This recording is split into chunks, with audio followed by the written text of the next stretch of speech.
Hello student, मैं नीरज कुमार स्वागत करता हूँ आपका यज्ञ विद्या में। आज मैं आपके सामने पॉलिटी लेके आया हूँ।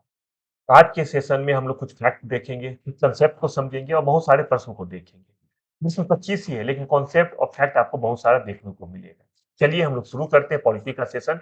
और इसमें सेशन समाप्त होते होते मुझे पूरा उम्मीद है कि बहुत सारा ज्ञान हम लोग अर्जित कर लेंगे। आइए शुरू करते हैं पॉलिटी। पहला प्रश्न है, किसी राज्य से राज्यसभा के लिए कितने व्यक्ति चुने जाएंगे? यह कौन सी अनुसूची में वर्णित किया गया है? ये वर्णित किया गया है अनुसूची 4 में। तीन ऑप्शन दिया गया और 3 और 7 और 10, ये तीन अनुसूची में क्या क्या है इसे भी एक बार समझ लेते हैं। एग्जाम में मैं पहले भी बता चुका हूँ कि पॉलिटी के एग्जाम में अनुच्छेद, अनुसूची, भाग, ये सबसे बहुत सारा क्वेश्चन आता है। महत्वपूर्ण अनुच्छेद को आप लोग बिल्कुल याद कर लीजिए, बार बार मैं रिपीट करता हूँ, आज भी रिपीट कर रहा हूँ। इस कागज पे नोट कीजिए और हमेशा हर दिन 5 से 10 मिनट में महत्वपूर्ण अनुच्छेद, भाग, अनुसूची को आप लोग देखते रहे। चलिए हम लोग क्वेश्चन का ऑप्शन को एक्सप्लेन करते हैं। अनुसूची 3 में क्या है? अनुसूची 3 में शपथ का प्रारूप दिया गया है।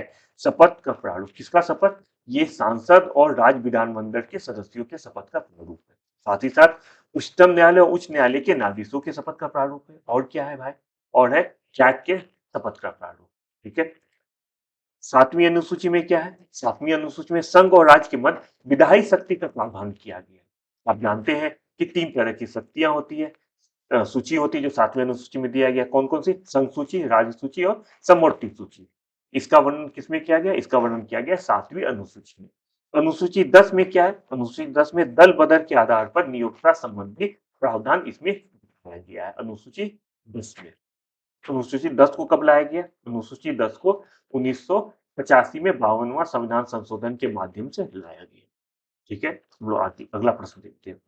कैबिनेट योजना के तहत संविधान के चुनाव हेतु ब्रिटिश प्रांतों के निर्वाचन क्षेत्र को कितने भागों में बांटा गया है? ये बांटा गया है 3 भाग में। कौन कौन सा भाग है ये देखते हैं। ये है मुस्लिम, सिख और सामान्य। ठीक है। अगला प्रश्न, 9 दिसंबर 1946 को हुई संविधान सभा की प्रथम बैठक में अस्थायी अध्यक्ष किसे नियुक्त किया गया है? ये क्वेश्चन बहुत इंपॉर्टेंट है। देखिए ये क्वेश्चन लगभग हर 1-2 साल में किसी न किसी एग्जाम में आ जाता है। ठीक है। अस्थायी अध्यक्ष, क्योंकि अस्थायी अध्यक्ष और अस्थायी अध्यक्ष इसके बारे में बच्चे को कम पता है, बच्चे बहुत ज्यादा कंफ्यूज होते हैं, इसलिए मैंने इस क्वेश्चन को आपके सामने रखा है। तो अस्थायी अध्यक्ष किसे नियुक्त किया गया? ये नियुक्त किया गया डॉक्टर सच्चिदानंद सिन्हा को। ध्यान रखिएगा, सच्चिदानंद सिन्हा को नियुक्त किया गया है अस्थायी अध्यक्ष, और अस्थायी अध्यक्ष वो किया गया राजेंद्र प्रसाद को। एक्सप्लेनेशन में हम लोग और अच्छे से समझते हैं। देखिए आचार्य कृपलानी के प्रस्ताव पे डॉक्टर सच्चिदानंद सिन्हा को अस्थायी अध्यक्ष नियुक्त किया गया था 9 दिसंबर को। 2 दिन बाद 11 दिसंबर 1946 को डॉक्टर राजेंद्र प्रसाद को सर्वसम्मति से संविधान सभा का स्थायी अध्यक्ष नियुक्त किया गया। बहुत बार अभी तक ये किसे अस्थायी अध्यक्ष बनाया गया, किसे अस्थायी, ये क्वेश्चन आपको हमेशा 1-2 साल पे आता है। लेकिन किसके प्रस्ताव पे डॉक्टर सच्चिदानंद सिन्हा को अस्थायी अध्यक्ष नियुक्त किया गया था? आचार्य कृपलानी। ये क्वेश्चन बहुत ही कम आया है, इसे भी आप लोग जरूर ध्यान रखिए, आचार्य कृपलानी को। अगला क्वेश्चन देखते हैं। भारतीय संविधान अधिक कठोर तथा अधिक लचीले के मध्य एक अच्छा संतुलन स्थापित करता है, यह कथन किसका है? कॉन्सेप्ट 100%, इस कंसेप्ट 0%, फैक्ट 100%। कंसेप्ट बिल्कुल इसमें कुछ नहीं है। देखिए बहुत सारे स्कॉलर जो है हमारे संविधान के बारे में बहुत सारे भिन्न भिन्न तरह के बात बोले। हमको कुछ स्कॉलर का क्या बताएं हमारे संविधान को उन्होंने किस रूप में लिया है, हमको ध्यान रखना होगा। एग्जाम में उनका स्टेटमेंट को हूबहू लिख दिया जाता है, हम लोग को उनका स्टेटमेंट ध्यान रखना होगा किसने क्या कहा है। ठीक है। तो यह किसने कहा है कि भारतीय संविधान अधिक कठोर तथा अधिक लचीले के मध्य एक अच्छा संतुलन स्थापित करता है? ये कहा है केसी विनर। बाकी बहुत सारे स्कॉलर हैं, उनका स्टेटमेंट हम लोग देखते हैं। 3 का हम लोग यहाँ पे देखते हैं। कौन कौन सा? जैसे भारतीय संविधान अधिक कठोर तथा अधिक लचीले के मध्य एक अच्छा संतुलन है, ये कहना है केसी विनर का। आइडिन एवर जेनिंग्स ने क्या कहा है? उनका कहना है कि सशक्त केंद्रीकरण की प्रकृति वाला संघ है। ये बताए भारतीय संविधान के बारे में। पॉल पल्लवी के अनुसार भारतीय व्यवस्था पूर्ण संघीय है। ग्रेनविल ऑस्टिन ने भारतीय संघवाद को सहकारी संघवाद कहा है। देखिए मैं पहले बताया कि जो ये इसमें आपको समझने के लिए कुछ भी नहीं, याद करने के लिए उसने भारतीय संविधान के बारे में क्या कहा है, अपना क्या वक्तव्य रखा है, हम लोग इसे जरूर ध्यान रखेंगे। राज्य पुनर्गठन आयोग के अध्यक्ष कौन थे? जवाब है न्यायमूर्ति फजल हरी। देखिए 1953 में राज्य पुनर्गठन आयोग का स्थापना हुआ था, आगे एक्सप्लेनेशन में भी दिया गया है। उसमें न्यायमूर्ति फजल हरी इसके अध्यक्ष थे, ठीक है। और हृदयनाथ कंजरू और के एम पानिकल इसके सदस्य थे। देखिए क्वेश्चन में आपको तीनों ऑप्शन दिया गया है, न्यायमूर्ति फजल हरी, हृदयनाथ कंजरू और के एम पानिकल। इसलिए दिया गया है क्योंकि आप लोग बहुत ज्यादा कंफ्यूज हो सकते हैं। मेरा काम है पहले कंफ्यूजन क्रिएट करना, उसके बाद आपको बताना एग्जाम में क्या पूछा जा सकता है। एग्जाम में ये तीनों नाम दिया जा सकता है। तो न्यायमूर्ति फजल हरी ये अध्यक्ष थे और हृदयनाथ कंजरू और के एम पनिकर क्या थे, वो इसके सदस्य थे, ठीक है। आगे देखते हैं। विदेशी राज्य की नागरिकता ग्रहण करने के पश्चात किसी भारतीय व्यक्ति की नागरिकता स्वतः समाप्त हो जाती है। यह प्रावधान किस अनुच्छेद में किया गया है, ये किस अनुच्छेद में बताया गया है। आर्टिकल 1 से 100 आप लोग को बिल्कुल याद करना है। इवन जरूरी नहीं कि 100 तक तब सब करें, लेकिन जितने भी आर्टिकल हमारे संविधान में आप मान चलिए कि लगभग 125-30 के आसपास आपको याद करना है। इंपॉर्टेंट आर्टिकल को टिक कीजिए और हर दिन उसको देखते रहिए, ठीक है। ये किसमें कहा गया, विदेशी राज्य की नागरिकता ग्रहण करने के पश्चात किसी भारतीय व्यक्ति की नागरिकता स्वतः चली जाती है। ये किसमें कहा गया, यह कहा गया अनुच्छेद 9 में। 7, 8, 11 में क्या गया है ये भी बता देता हूँ। अनुच्छेद 7 में कहा गया कि पाकिस्तान को प्रव्रजन करने वाले मतलब जो आदमी पाकिस्तान चला जाता है उस व्यक्ति के नागरिकता संबंधी प्रावधानों का वर्णन किया गया अनुच्छेद 7 में, ठीक है। अनुच्छेद 8 इसमें क्या कहा गया, भारत के बाहर रहने वाले जो व्यक्ति है उनकी नागरिकता के अधिकार के बारे में वर्णन किया गया है अनुच्छेद 8 में। अनुच्छेद 11 में क्या है, संसद द्वारा नागरिकता के अधिकारों का विधि द्वारा विनियमन किया जाना और इसका वर्णन संविधान के अनुच्छेद 11 में है। अगला प्रश्न देखते हैं, मूल अधिकार की अवधारणा किस देश के संविधान से लिया गया है। पॉलिटी का लगभग तीन सेशन हो चुका है, उसमें मैंने बताया कि हमारा संविधान जो है, जब हमारा संविधान बना था तो हर देश से कुछ अच्छी बातें लिया गया था। क्यों लिया गया था, उन देश में ये देखा गया था कितना सफल हुआ है और हर देश में संविधान में जो बात सफल हुआ है उस चीज को हमारे संविधान ने ग्रहण किया है। उसी क्रम में मूल अधिकार किस देश के संविधान से लिया गया है, मूल अधिकार लिया गया है संयुक्त राज्य अमेरिका के संविधान से। आपको ये भी ध्यान रखना होगा कि भारतीय संविधान में जो जिस देश से कुछ कुछ आवश्यक चीजें लिया गया है संविधान में, कहाँ से क्या लिया गया उसका एक लिस्ट आपको ये भी बनाना होगा और उसको भी दिन में 2-4 मिनट देखना होगा, ठीक है। यहाँ पे 3 ऑप्शन भी दिया गया। हम लोग ये भी देखते हैं कि ब्रिटेन, कनाडा और रूस के संविधान से क्या क्या लिया गया है। देखिए जो अमेरिका के संविधान से हम लोग देख लिया, अमेरिका ने इसे बिल ऑफ राइट के नाम से जाना जाता है। किसे जाना जाता है, मूल अधिकार को, फंडामेंटल राइट को जाना जाता है बिल ऑफ राइट्स के नाम से।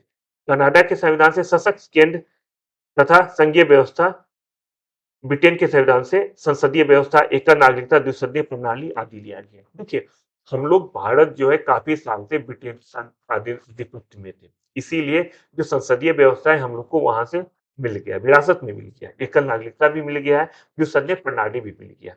रूस के संविधान से मूल कर्तव्य को लिया गया। जितने भी संविधान से क्या क्या लिया गया मैं फिर बोलूंगा, उसको आपको लगभग 12-13 देश है जो इंपॉर्टेंट देश है जहां से कुछ ना कुछ लिया गया, तो बिल्कुल उसको अच्छे से याद करिए। यूट्यूब को आप लोग हर बच्चे सब्सक्राइब कीजिए, यज्ञ विद्या को यूट्यूब पे सब्सक्राइब कीजिए।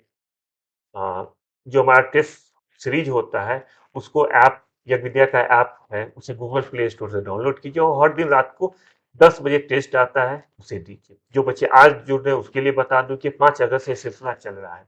आप लोग अपने सुविधा अनुसार जो है हर दिन अपने समय से टेस्ट दे सकते हैं। किस वाद में उच्चतम न्यायालय ने गरिमा के साथ मृत्यु के अधिकार को अनुच्छेद 21 के साथ गरिमामयी जीवन का अंग माना है। ये बिल्कुल कह सकते हैं फैक्चुअल चीजें, कंसेप्चुअल है इसमें, लेकिन कंसेप्ट बिल्कुल नहीं समझना है, अभी आपको इससे कोई लेना देना नहीं है। बस ये देखना, बहुत सारा वाद हुआ है, अगर आप लोग आर्टिकल देखेंगे, ये बहुत सारा हम लोग पॉलिटी को पढ़ेंगे तो इसमें देखिए बहुत सारा वाद हुआ है जिसमें कुछ ना कुछ निष्कर्ष निकला है। क्या निष्कर्ष निकला है उस वाद में, उस बेस पे ये क्वेश्चन है, उसके बेस पे क्वेश्चन है। किस वाद में उच्चतम न्यायालय ने गरिमा के साथ मृत्यु के अधिकार को अनुच्छेद 21 के साथ गरिमामय जीवन का अंग माना है, तो ये जवाब होगा कॉमन कॉज बनाम भारत संघ। देखिए उसमें हुआ क्या था, उच्चतम न्यायालय ने 2018 में कॉमन कॉज बनाम भारत संघ के मामले में मृत्यु, वसीयत और निष्क्रिय मृत्यु को संविधान के अनुच्छेद 21 के अंतर्गत संवैधानिक मान्यता प्रदान किया था। उनका कहना था कि जो निष्क्रिय मृत्यु है वो एक जीने का अधिकार है। निष्क्रिय मृत्यु का मतलब क्या होता है इसके मृत्यु का मतलब ये हो गया कि आदमी का वो जिंदा तो है लेकिन कोई काम नहीं कर रहा है, जिसे ब्रेन डेड कहा जाता है। न्यायालय ने कहा कि गरिमा के साथ मृत्यु का अधिकार अनुच्छेद 21 के अंतर्गत गरिमामय जीवन का अंग है। गरिमा के साथ मृत्यु मतलब जिस जो व्यक्ति ब्रेन डेड हो चुका है उसका मृत्यु जो वो भी एक जीने का अधिकार है। ये मैं नहीं कह रहा हूं, ये कह रहा है सुप्रीम कोर्ट, सर्वोच्च न्यायालय। किस वाद में कहा है? ये कहा है कॉमन कॉज बनाम भारत संघ के मामले में सुप्रीम कोर्ट ने ये वर्डिक्ट दिया है। मेनका गांधी बनाम भारत संघ के वाद में उच्चतम न्यायालय ने क्या कहा? उस वाद में उच्चतम न्यायालय ने कहा है कि अनुच्छेद 21 का अधिकार कार्यपालिका एवं विधायिका दोनों के विरुद्ध उपलब्ध है। कि मेनका गांधी वाद में उच्चतम न्यायालय ने अनुच्छेद 21 के संदर्भ में कहा है। ज्ञान कौर बनाम पंजाब राज्य के मामले में दिए गए निर्णय के अनुसार मरने का अधिकार अनुच्छेद 21 में शामिल नहीं है। ये कहा है उच्चतम न्यायालय ने। किस वाद में? ज्ञान कौर बनाम पंजाब राज्य के मामले में। सेल्वी बनाम कर्नाटक राजवाद में उच्चतम न्यायालय ने निर्णय दिया कि narco analysis, polygraphy, brain mapping आदि अनुच्छेद 20 के तहत 20 का उल्लंघन है। ये अनुच्छेद 20 में 20(3) में क्या क्या कहा गया है? जिसके बारे में कहा गया कि सेल्वी बनाम कर्नाटक राज्य के मामले में उच्चतम न्यायालय ने कहा कि नार्को एनालिसिस, पॉलीग्राफी और ब्रेन मैपिंग अनुच्छेद 20(3) का उल्लंघन है। 20(3) है क्या? 20(3) में यह कहा गया कि किसी भी अभियुक्त को अपने विरुद्ध साक्ष्य देने का अधिकार नहीं है। ये कहा गया अनुच्छेद 20(3) में कहा गया। यही कारण है कि देखिए जब भी हम लोग पॉलीग्राफी टेस्ट को सुप्रीम कोर्ट जो है एक्सेप्ट नहीं करता है। वो किसी किसी रेयर केस में कराया जाता है लेकिन उसे एक्सेप्ट नहीं किया जाता है। देखिए सुप्रीम कोर्ट ने साफ कहा है कि किसी व्यक्ति को अपने विरुद्ध साक्ष्य देने का अधिकार नहीं है। आगे हम लोग देखते हैं धार्मिक कार्यों में प्रबंध की स्वतंत्रता को किस अनुच्छेद के तहत मूल अधिकार माना गया है? 4 अनुच्छेद दिया गया है। आपको बताना होगा कि धार्मिक कार्यों में प्रबंधन स्वतंत्रता के किस अनुच्छेद के अंतर्गत है? देखिए जितने भी मौलिक अधिकार है उसका तो सारा अनुच्छेद आपके जबान पे रहना चाहिए। हर एग्जाम में मान चलिए एक क्वेश्चन तो अनुच्छेद से रहता है, वो भी मौलिक अधिकार से आ जाए इसका चांसेस बहुत ज्यादा रहता है। धार्मिक कार्यों में प्रबंधन ये हो जाएगा अनुच्छेद 26 में। अनुच्छेद 25, 27, 28 भी इंपॉर्टेंट है। 25 आप लोग में से सारे बच्चे जानते होंगे। अंतःकरण हम लोग सुने, अंतःकरण धर्म के अबाध रूप से मानने और आचरण और प्रचार करने की स्वतंत्रता ये अनुच्छेद 25 बताते हैं। ठीक, 26 हम लोग ने देख लिया। धार्मिक कार्यों के प्रबंध के बारे में स्वतंत्रता अनुच्छेद 36 बोलता है। इस 27 क्या बताता है? किसी विशिष्ट धर्म की अभिवृद्धि के लिए कर देने के विषय में स्वतंत्रता ये बताता है अनुच्छेद 27। अनुच्छेद 28 है कुछ शिक्षा संस्थाओं में धार्मिक शिक्षा या धार्मिक उपासना में उपस्थित होने की स्वतंत्रता का वर्णन अनुच्छेद 28 में किया गया है। तो ये 4 अनुच्छेद है, सब धर्म से रिलेटेड है लेकिन सब में अलग-अलग बातें कही गई है। आपको हर अनुच्छेद को अच्छे से पढ़ना है। अगर आप इस क्वेश्चन में लगेगा एक ही जैसा लेकिन अगर आप डिटेल में नहीं पढ़ेंगे तो 25-26 की जगह 25 को टिक कर देंगे या 27 या 28 को कर देंगे। लगेगा दूर से कि एक ही है लेकिन आपको सारे अनुच्छेद को अच्छे से पढ़ना होगा। खासकर जो मौलिक अधिकार में जितने भी आर्टिकल दिए गए उसको बहुत अच्छे से पढ़िए। अगले प्रश्न में हम लोग चलते हैं। अंतर्राष्ट्रीय शांति और सुरक्षा की अभिवृद्धि नामक मौलिक कर्तव्य संविधान के किस अनुच्छेद में वर्णन है? वर्णित ये आपको नीति निर्देशक तत्व के अंतर्गत है। बिल्कुल ये सिर्फ फैक्ट है, आपको फैक्ट से उठा के दे दिया गया है। मकसद बस यही है कि सारे अनुच्छेद के ऊपर आपकी नजर होनी चाहिए। इसका जवाब है अनुच्छेद 51। बहुत 3 अनुच्छेद है जिसमें कुछ अनुच्छेद आप लोग बिल्कुल जानते हैं। जैसे अगर अनुच्छेद 44 कहा जाए तो ये आप लोग सारे बच्चे जानते हैं, समान सिविल संहिता। ये है अनुच्छेद 44 में। 41 में क्या है? कृषि और पशुपालन से संबंधित बात जो है वो है अनुच्छेद 48 में। 49 में है राष्ट्रीय महत्व के स्मारकों वस्तुओं का संरक्षण से संबंधित बात है अनुच्छेद 49 में। आप लोग ये हमें कैसे याद रखेंगे? जरूरी नहीं कि पूरा लाइन याद रखिए कि राष्ट्रीय महत्व के स्मारकों स्थानों और वस्तुओं का संरक्षण। Fill in the blanks exam में नहीं आए तो इसमें अगर राष्ट्रीय महत्व का भी आप लोग याद कर लेंगे इतना राष्ट्रीय महत्व तो आप लोग 49 में आप लोग को ध्यान आ जाएगा एग्जाम में। तो सिर्फ राष्ट्रीय महत्व से संबंधित बात देख लीजिए। एग्जाम में आप लोग 49 आर्टिकल 49 कर देंगे बिल्कुल श्योर है। अनुच्छेद 48 में कृषि भी याद रखेंगे तब भी एग्जाम में आपसे सही हो जाएगा। ठीक है, कृषि और पशुपालन का संगठन से संबंधित है बस आसानी से कृषि आर्टिकल 49, राष्ट्रीय स्मारक आर्टिकल 49, समान सिविल संहिता नागरिक संहिता सिविल संहिता आर्टिकल 54। आगे देखते हैं 11वां मूल कर्तव्य किस संविधान संशोधन द्वारा जोड़ा गया है? ये 4 ऑप्शन है, ये जोड़ा गया है 86वां संविधान संशोधन द्वारा 11वां मूल कर्तव्य जोड़ा गया है। आपको पता होगा जब मूल कर्तव्य आया था, हमारे संविधान में लागू किया गया था, कब किया गया था? ये लागू किया था स्वर्ण सिंह समिति की सिफारिश पे लागू किया था। उस समय ओरिजिनली 10 मूल कर्तव्य थे। 11वां मूल कर्तव्य जोड़ा गया है 51 ए के तहत 86वां संविधान संशोधन 2002 में जोड़ा गया है 11वां मौलिक कर्तव्य। इसके तहत 6 से 14 वर्ष के बच्चों को शिक्षा के लिए मूल अधिकार नीति निर्देशक मूल कर्तव्य में संशोधन किया गया। बहुत ही इंपॉर्टेंट है। क्यों इंपॉर्टेंट है? ये जो है अपने आप में एक यूनिक यूनिक संविधान संशोधन है, क्योंकि इसका प्रभाव सब पे पड़ा है। मौलिक अधिकार पे पड़ा है, नीति निर्देशक पे पड़ा है और किस पे पड़ा है?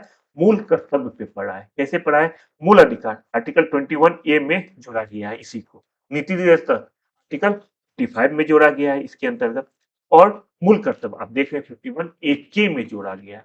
तो इसका प्रभाव 86वां संविधान संशोधन 2002 का प्रभाव तीनों पे पड़ा है।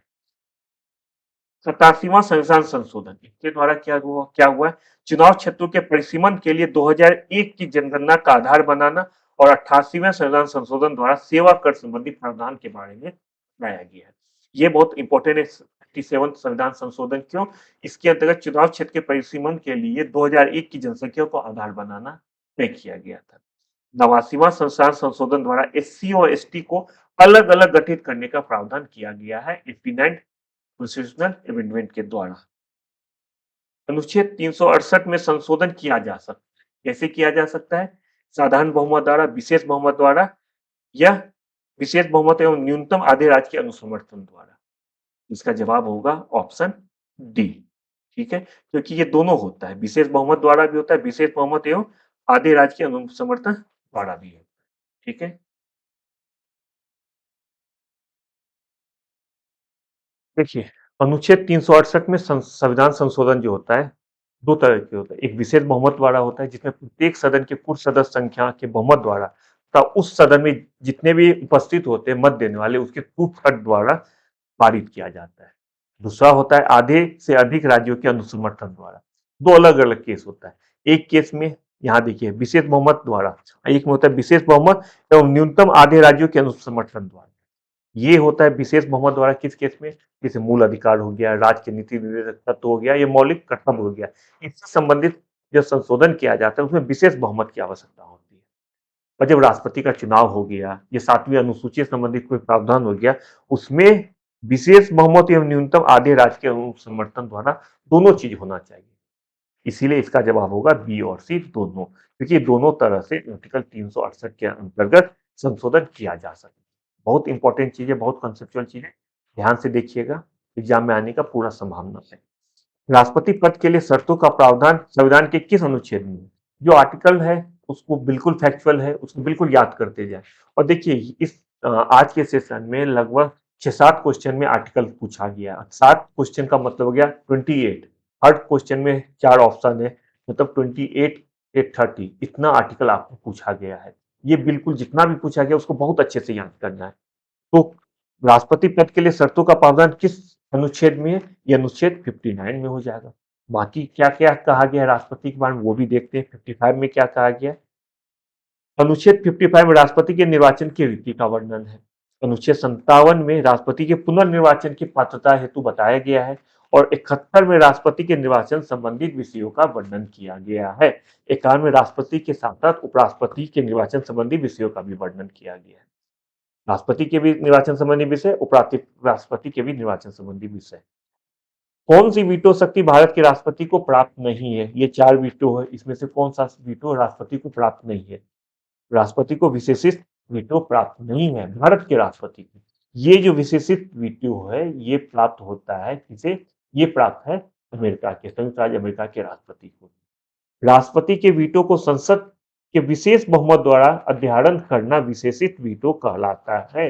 यह वीटो भारत में नहीं, यह संयुक्त राज्य अमेरिका में प्रचलित है।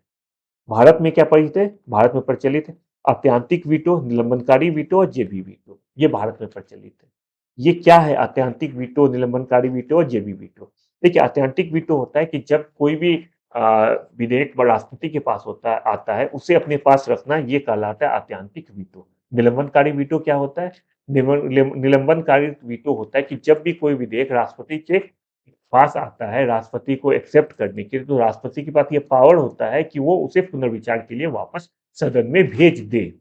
ये अलग बात है कि जब दोबारा उनके पास राष्ट्रपति के पास आएगा तो राष्ट्रपति को सिर्फ और सिर्फ स्वीकार करना होगा। ये प्रक्रिया कराता है निलंबनकारी वीटो, जब राष्ट्रपति किसी विधेयक को पुनर्विचार के लिए संसद को भेज देता है। जेबी वीटो क्या है, बहुत फेमस है जेबी वीटो, पॉकेट वीटो। आपको पता होगा कि ये वीटो जो है ये न किसी भी विधेयक को स्वीकार करता है न अस्वीकार करता है, ये बस विधेयक को अपने पास रखे रहता है। इसे कहा जाता है जेबी वीटो। मतलब देखिए, पॉकेट के अंदर रख लेना। अगर आप पॉकेट के अंदर रख लिए तब क्या होगा, ना उसको यूज कर पाएगा। अगर आपका पैसा आपके पॉकेट के अंदर अंदर है, इसका मतलब उस पैसे को आप कुछ नहीं कर रहे, ना खर्चा कर रहे, ना ही पैसे को कहीं रख रहे, बस पॉकेट के अंदर है। इसी तरह से जेबी वीटो में होता है, कोई विधेयक जब राष्ट्रपति के पास आता है, वो न पुनर्विचार के लिए भेजता है, न यह स्वीकार करता है, बस वो अपने पास रखे रहता है। इसे कहते हैं जेबी वीटो। तो ध्यान रखिएगा, राष्ट्रपति के पास, भारत के राष्ट्रपति के पास कौन सी वीटो नहीं है, विशेषित वीटो भारत के राष्ट्रपति को नहीं दिया गया है हमारे संविधान के द्वारा। राष्ट्रपति किस अनुच्छेद के तहत राज्यसभा में विज्ञान, साहित्य, कला और समाज से जुड़े 12 लोगों को मनोनयन करता है? ये करता है अनुच्छेद 80 के अंतर्गत। राष्ट्रपति को यह दिया गया है पावर कि 12 लोगों का मनोनयन करेगा। अनुच्छेद 80 के तहत विज्ञान, साहित्य और कला, समाज सेवा से जुड़े 12 सदस्यों का मनोनयन करने का शक्ति राष्ट्रपति को दिया गया है। और अनुच्छेद 79 में क्या कहा गया है? अनुच्छेद 79 में कहा गया है कि राष्ट्रपति संसद का अभिन्न अंग है। संसद के कितने अंग होते हैं? अगर ये क्वेश्चन पूछा जाए, हो सकता है बहुत सारे बच्चे कह देंगे संसद के 2 अंग है, राज्यसभा और लोकसभा। लेकिन आप लोगों में से बहुत सारे बच्चे जानते हैं संसद 3 अंग से बना है, राज्यसभा, लोकसभा और राष्ट्रपति। ये अनुच्छेद 79 में बताया गया है। अनुच्छेद 87 में क्या बताया गया? राष्ट्रपति का विशेष अभिभाषण अभिभाषण अनुच्छेद 87 में वर्णित है। अनुच्छेद 180 108 में आप लोग सब जान रहे हैं, 108 संयुक्त अधिवेशन से रिलेटेड है। जब राष्ट्रपति संसद के दोनों सदनों को बुलाता है तो उसे संयुक्त अधिवेशन कहा जाता है। यह 108 के अंतर्गत वर्णित किया गया है। संयुक्त अधिवेशन क्यों होता है? बहुत लंबा कहानी है। दोनों विधेयक जब कोई विधेयक किसी दोनों सदन से अलग अलग पारित नहीं हो पाता, उस केस में संयुक्त अधिवेशन लाने का प्रावधान किया गया है। तो यह अनुच्छेद 108 के अंतर्गत राष्ट्रपति के द्वारा बुलाया जाता है। उपराष्ट्रपति के चुनाव लड़ने हेतु कितने प्रस्तावक और कितने समर्थक होने चाहिए? उपराष्ट्रपति के चुनाव लड़ने हेतु 20 प्रस्तावक और 20 समर्थक की जरूरत होती है उपराष्ट्रपति के चुनाव लड़ने हेतु। राष्ट्रपति के यहाँ पे शायद ऑप्शन में भी है, राष्ट्रपति के लिए 50 प्रस्तावक और 50 समर्थक का जरूरत होता है। सॉरी, यही चीज आपको दिया गया है। आगे देखते हैं, संविधान के किस अनुच्छेद में लोकसभा अध्यक्ष का प्रावधान किया गया है? लोकसभा अध्यक्ष का प्रावधान अनुच्छेद 93 में किया गया है। बहुत ही इंपॉर्टेंट फैक्ट है, ये भी ध्यान रखिएगा। बाकी फैक्ट क्या है? अनुच्छेद 89 में क्या कहा गया? अनुच्छेद 89 में राज्यसभा के सभापति एवं उपसभापति के चयन का प्रावधान किया गया है। देखिए, 93 में है लोकसभा के अध्यक्ष उपाध्यक्ष, 93 में लोकसभा, 89 में राज्यसभा। राज्यसभा में क्या होता है? सभापति उपसभापति होता है, उसका प्रावधान है अनुच्छेद 89 में। अनुच्छेद 93 में क्या है? लोकसभा के अध्यक्ष और उपाध्यक्ष के बारे में बताया गया है। अनुच्छेद 106 के तहत संसद सदस्यों के वेतन भत्ते का प्रावधान किया गया है। अनुच्छेद 99 के तहत संसद सदस्यों के शपथ प्रतिज्ञान का प्रावधान किया गया है। आप लोग ज्यादा से ज्यादा बच्चे जो है हमारा यज्ञ विद्या चैनल को यूट्यूब पे सब्सक्राइब कीजिए, शेयर कीजिए ज्यादा से ज्यादा बच्चे को, जिससे हम लोग का मोटिवेशन बढ़ता है। आप लोग हमारे यज्ञ विद्या जो टेस्ट लेता है उसको यज्ञ विद्या ऐप डाउनलोड करके दे सकते हैं। और ऐप कहाँ से डाउनलोड करेंगे? ऐप डाउनलोड करेंगे गूगल प्ले स्टोर से। ठीक है। कौन भारत के उपराष्ट्रपति के निर्वाचक गण का भाग है परंतु उसके महाभियोग अधिकरण का भाग नहीं है? ये 3 स्टार वाला क्वेश्चन है। क्वेश्चन कभी कभी आता है, कौन है जो निर्वाचन में तो अपना हिस्सेदारी दिखाता है लेकिन महाभियोग में नहीं दिखाता है? जो ऑप्शन दिया गया उसमें से ये हो जाएगा राज्य की विधानसभा। राज्य की विधानसभा निर्वाचन में तो भाग लेता है लेकिन महाभियोग में भाग नहीं लेता है। ठीक है। अनुच्छेद 51 के 61 के तहत महाभियोग के बारे में बताया गया है। राष्ट्रपति का महाभियोग के बारे में किसमें बताया गया? अनुच्छेद 61 में बताया गया। यह एक न्यायिक प्रक्रिया है जो संसद में चलाई जाती है, जिसमें राज्यों की विधानसभाएं भाग नहीं लेती राज्यों की विधानसभाएं। जबकि अनुच्छेद 54 ख के अनुसार राज्य की विधानसभाओं के निर्वाचित सदस्य राष्ट्रपति के निर्वाचन धन का भाग होता है, ये कहा गया अनुच्छेद 54 में। जबकि राज्यों की विधान परिषद निर्वाचक धन का भाग नहीं होता। तो कौन भाग होता है, कौन भाग नहीं होता है, आप लोग थोड़ा अच्छे से देखिएगा, क्वेश्चन इससे बन सकता है। संसदीय शासन में वास्तविक कार्यपालिका कार्यपालिका शक्ति किसके पास होती है? आसान क्वेश्चन है, आप लोग जवाब जानते हो कि प्रधानमंत्री। आसान क्वेश्चन देने का मकसद यही है। मैं हमेशा बताता हूँ कि आसान क्वेश्चन को गलत करने का मतलब है आप लोग क्राइम कर रहे हैं। आसान क्वेश्चन किसी भी हाल में गलत नहीं होना चाहिए, क्योंकि इससे बच्चे कंपटीशन से बाहर हो जाते हैं। प्रधानमंत्री को वास्तविक कार्यपालिका की शक्ति बताया गया है प्रधानमंत्री में। जो अनुच्छेद 74(1) में वर्णित है कि राष्ट्रपति की सहायता और सलाह देने के लिए एक मंत्रिपरिषद होगा, जिसका प्रमुख प्रधानमंत्री होगा, और राष्ट्रपति अपने कृत्यों का प्रयोग उसके सलाह के अनुसार करेगा। यह अनुच्छेद 74 में बताया गया है। भारत के नियंत्रक महालेखा परीक्षक के पद पर नियुक्ति का कार्यकाल है, कितने साल के हैं? ये देखिए, ये मुझे लगता है कि 50% बच्चे जरूर गलत करेंगे, क्योंकि ज्यादातर क्वेश्चन में क्या होता है, हम लोग सिर्फ 5 साल जहां भी रहते हैं हम लोग सिर्फ 5 साल में टिक कर देते हैं। ये 5 साल नहीं, ये 6 साल है। 6 साल और 6 साल के साथ 65 वर्ष, दोनों में से जो पहले हो जाए वो उनका कार्यकाल के बारे में बताइए। किसके कार्यकाल के बारे में? क्या क्या के कार्यकाल के बारे में बताया गया है कि या तो 6 साल या अधिकतम 65 वर्ष, जो पहले हो जाए तब तक उनका कार्यकाल है। अनुच्छेद 148(3) में नियंत्रक एवं महालेखा परीक्षक, जिसको क्या कहा जाता है, कि वेतन सेवा शर्तों का निर्धारण का अधिकार संसद को दिया गया, यह बताया गया है। वर्तमान लोकसभा में प्रत्येक राज्य के लिए स्थानों का आवंटन आधारित है। किस पे आधारित है? ये भी इंपॉर्टेंट क्वेश्चन है। ये 1971 की जनगणना के आधार पर बताया गया है। जो राज्यों में लोकसभा में प्रत्येक राज्यों के लिए स्थान का जो आवंटन किया गया 1971 के जनगणना के आधार पर किया गया है। लेकिन अब जो है, अब 2026 तक इसको यथावत रखने का प्रावधान किया गया है। कब? 84वें संविधान संशोधन अधिनियम 2001 के द्वारा 2026 तक यथावत रखने का प्रावधान किया गया। यथावत का मतलब हो गया 1971 के जनगणना के आधार पर ही 2026 तक सीटों का आवंटन किया गया है, 71 के जनगणना के आधार पर। शून्यकाल संसदीय व्यवस्था किस देश की देन है? देखिए, जैसे शुरू का क्वेश्चन था, शायद पहला दूसरा क्वेश्चन होगा कि हमारा देश का संविधान किस दूसरे देश से कौन कौन सा विशेषताएं ग्रहण किया है, जिसे मूल कर्तव्य मौलिक अधिकार आप लोगों ने देखा है। तो शून्यकाल संसदीय व्यवस्था किस देश की देन है? ये किस देश से लिया गया? ये हमारा देश भारत ने दूसरे देशों को विश्व को दिया है। इसका ऑप्शन होगा भारत। भारत ने शून्यकाल संसदीय व्यवस्था दूसरे देशों को, मतलब विश्व को दिया है। यह समांतर दोपहर 12 से 1 बजे का समय होता है। तो निकाला। लेखानुदान संघ सरकार को अनुमति प्रदान करता है। लेखानुदान, देखिए, लेखानुदान जो है निश्चित अवधि के लिए भारतीय संचित निधि से धन निकालने के लिए ये व्यवस्था है। इसमें क्या किया गया है? देखिए, जब अनुच्छेद 116 के तहत 116 में क्या है? विनियोग विधेयक, जिसे बजट कहा जाता है, इस समय के सही तय सीमा के अंदर जब वो पारित नहीं होता है और संघ सरकार को धन का आवश्यकता होता है, तो वो क्या करती है? तब लेखानुदान के माध्यम से वो निश्चित अवधि के लिए भारतीय संचित निधि से कुछ रकम अग्रिम रूप में देती है। कौन सा एक सबसे बड़ी संसदीय समिति है? कुछ समिति है। समिति क्या होती है? समिति का गठन किया जाता है अंत बहुत तरह के कार्यों को करने के लिए अलग अलग समिति का गठन किया जाता है। सबसे बड़ी संसदीय समिति कौन है? जो ऑप्शन में भी है और जो सबसे बड़ी है वो कौन हो जाएगा? पराक्रम समिति जो सबसे बड़ी समिति है। इसमें कुल मिला के 30 सदस्य होते हैं और 30 के 30 सदस्य लोकसभा से निर्वाचित होते हैं। इसका समय काल कितना होता है? समय काल 1 साल का होता है। लोक लेखा समिति में दोनों सदनों द्वारा निर्वाचित होता है। इसमें 22 सदस्य होते हैं, 15 लोकसभा से और 7 राज्यसभा से। इसका समय काल कितना है? इसका समय काल है 1 साल। जो सरकारी उपक्रम समिति है, इसमें भी 22 सदस्य होते हैं। इसमें भी 15 लोकसभा से और 7 राज्यसभा से। इसका भी समय काल कितना है? 1 साल का है। और जो याचिका सदस्य समिति होता है, इसमें 25 सदस्य होते हैं, 15 लोकसभा से और राज्यसभा से 10 सदस्य। और इसका कार्यकाल के बारे में कोई भी स्पष्ट विवरण नहीं दिया गया है। आगे देखते हैं, संसद द्वारा सूचना का अधिकार अधिनियम कब पारित किया गया? बहुत ही इंपॉर्टेंट अधिनियम था ये, जिससे कि आम आदमी को बहुत ज्यादा शक्ति मिल गया। सूचना का अधिकार ये कब पारित किया गया? ये पारित किया गया 2005 में। कुछ फैक्चुअल चीज इसमें है, क्या है? ये एग्जाम में अब, क्योंकि अब 2023 आ चुका है, तो 2005 में कब पारित हुआ कभी नहीं पूछेगा।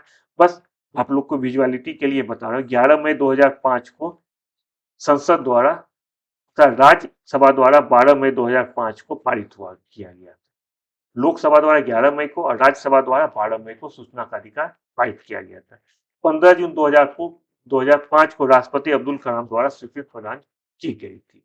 ये सूचना का अधिकार था, बहुत इंपॉर्टेंट अधिकार आम आदमी को दिया गया है, जिस आधार पर वो बहुत सारी सूचना को प्राप्त कर सकते हैं। ये हमारा आज का पॉलिटी का सेशन था। उम्मीद करता हूँ कि इसमें से आप लोग को बहुत सी इंपॉर्टेंट बातें जानने को मिला होगा। अगले सेशन लेके हम लोग फिर जल्दी आएंगे। आप लोग इस बीच कोई भी समस्या हो, प्लीज हमें यज्ञ विद्या को कांटेक्ट करें। क्या आप लोग चाहते हैं, क्या आप लोग नहीं चाहते, इसमें कुछ बताएं। टेस्ट का अनुभव कैसा है आप लोग शेयर कीजिए। अपना बहुत अच्छे से ख्याल रखिए। हम लोग बहुत जल्दी मिलने वाले एक नए सेशन के साथ। Bye bye.